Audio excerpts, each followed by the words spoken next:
Hello students, I am back with your 12th class English syllabus. Today we are going to learn part 2, that is another section of an astrologer's day. In last video we have learned about the lesson an astrologer's day, which is on page number 2, 3 and 4. So up to page number 4 we have seen who was that astrologer, how he sat in the market. The writer R.K. Narayan has explained very well on page number 2 and 3 that how was the atmosphere of astrologer, how he sat on in the market where there was very fade light. He has no his own light. Beside him there was a groundnut vendor. His firelights get him and it creates the atmosphere. So what happened after that? Let's see on page number 4. So my students, open your textbook on page number 4, second paragraph. See, I'm reading it, you pay attention. Okay, second paragraph, page number 4. The nuts vendor blew out his flare and rose to go home. Now it was evening time, when the nut vendor who was beside the astrologer, he was winding up his work and he was about to go. This was a signal for the astrologer to bundle up too, since it left him in darkness. See, what was the reason? As the vendor go, the groundnut vendor go, he went out with his fire. That was the only light which astrologer was getting. So it was a signal for astrologer that if vendors go, he has also to go. For a little shaft of green light which stayed in from somewhere and touched the ground before him. He picked up his cowrie shell. So as the groundnut vendor was going, so astrologers also pick up his cowrie shells and paraphernalia. Now what is paraphernalia? It is given, see, a large number of small articles used in a particular activity or personal possession. Some things, few things which that astrologers needs to explain his activity or the future to his customer. So he wind up and was putting them back into his bag when the green shaft of light was blotted out. Suddenly a light fell on him. He looked up and saw a man standing before him. As he was winding up his things, a man stand before him and he asked him what's it. He sensed a possible client and said, "You look so careworn." Now astrologers find out that the person who is standing before him must be his customer. So he asked him, "What is the problem with you? You look so careworn. It will do you good to sit down for a while and chat with me." So astrologer asked him to sit down and talk with me. What problem you have? The other grumbled some reply vaguely. Very slowly he talked. The astrologer pressed his invitation, whereupon the other thrust his palm under his nose, saying, "You call yourself an astrologer?" So the customer put his hand before the astrologer. So he said, "You call yourself an astrologer?"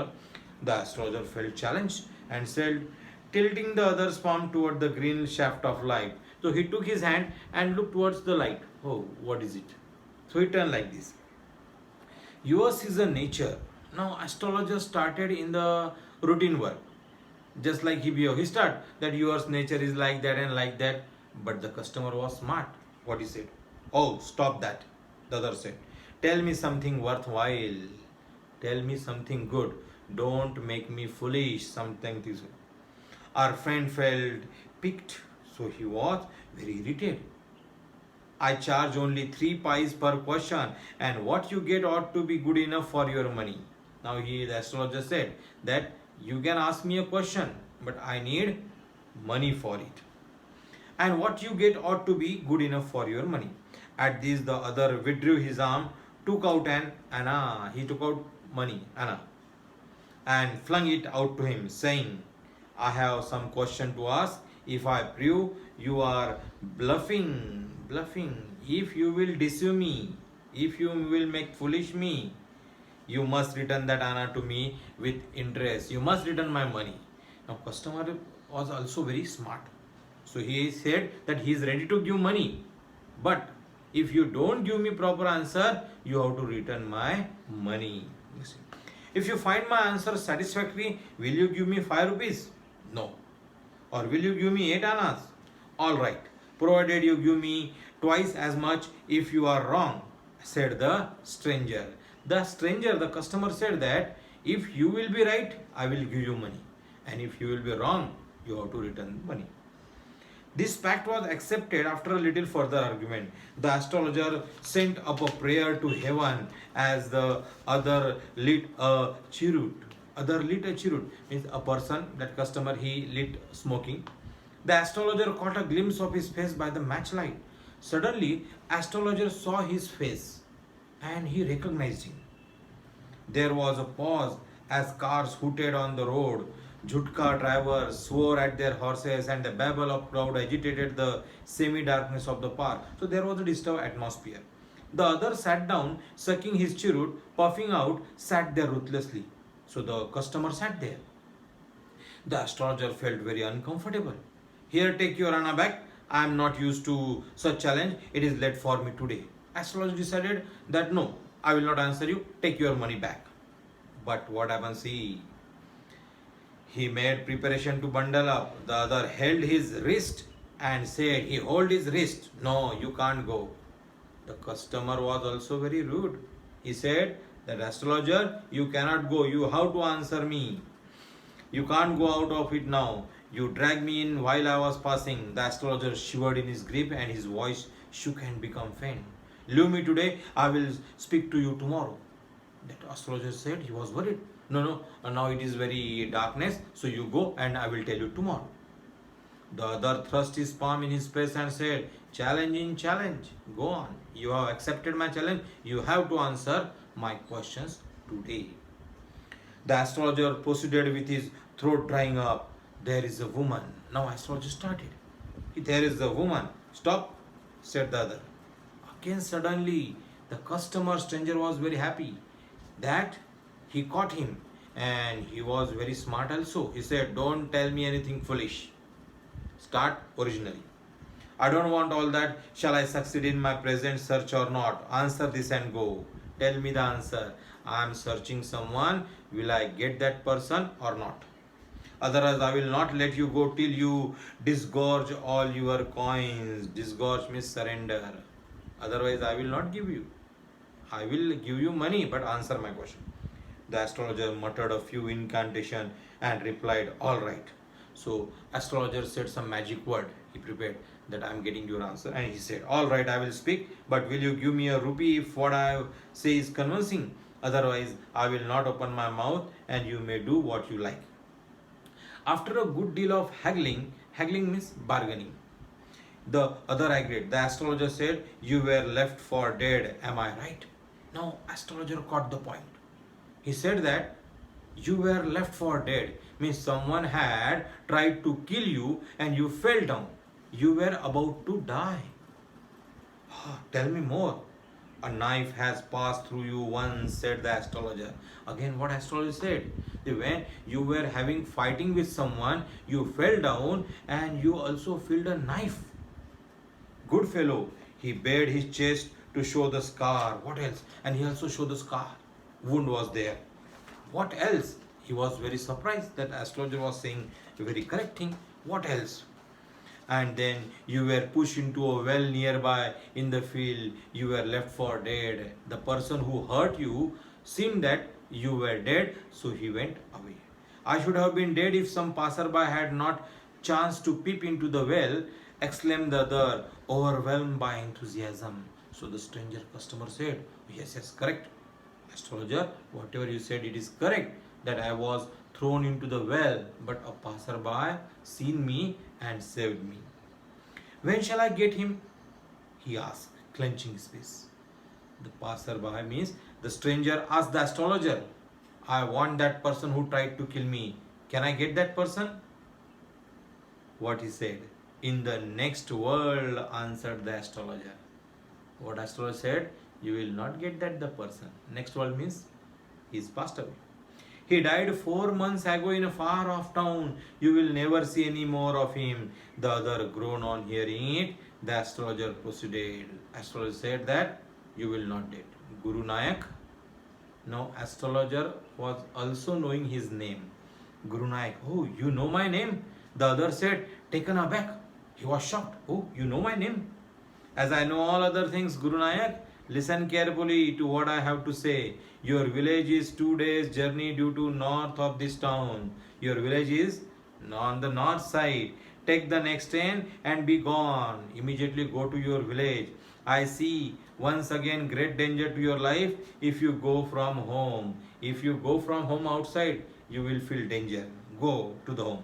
He took out a pinch of sacred ash, putting like this, and held it to him. Rub it on your forehead and go home. Never trail southward again, and you will live to be 100. If you will come again here, you will die, and if you will not come here, you will live 100 years. Why should I leave home again? The other said reflectively. I was only going away now and then to look for him and to choke out his life if I met him. He shook his head regretfully. He has escaped my hands. I hope at least he died as he deserved. Yes, said the astrologer. He was crushed under a lorry. Astrologer said that the person whom you are searching now, he is dead. He is crushed under a lorry. The other looked gratified to hear it. The place was deserted by the time the astrologer picked up his article and put them into his bag. The green shaft was also gone, leaving the place in the darkness and silence. The stranger had gone off into the night after giving astrologer a handful of coins. So after this, the stranger gave the astrologer some money and he went away. It was nearly midnight when the astrologer reached home. His wife was waiting for him at the door and demanded an explanation. He flung the coins at her hand and said, count then, one man gave all that. So astrologer's wife was waiting at home. He got very late. She asked him why you were late. He just gave her money and said, 12 and a half an hour, she said, counting. She was overjoyed. She was very happy that you got so much money. I can buy some jaggery and coconut tomorrow. The child has been asking for sweets for so many days now. I will prepare some nice stuff for her. See, from these lines we understood that the astrologer was very poor. The swine has cheated me. He promised me a rupee, said the astrologer. Now astrologer was angry over that stranger, customer, because he promised to give more rupees, but he didn't give. She looked up at him. You look worried. What is wrong? What is wrong? You look worried. Nothing.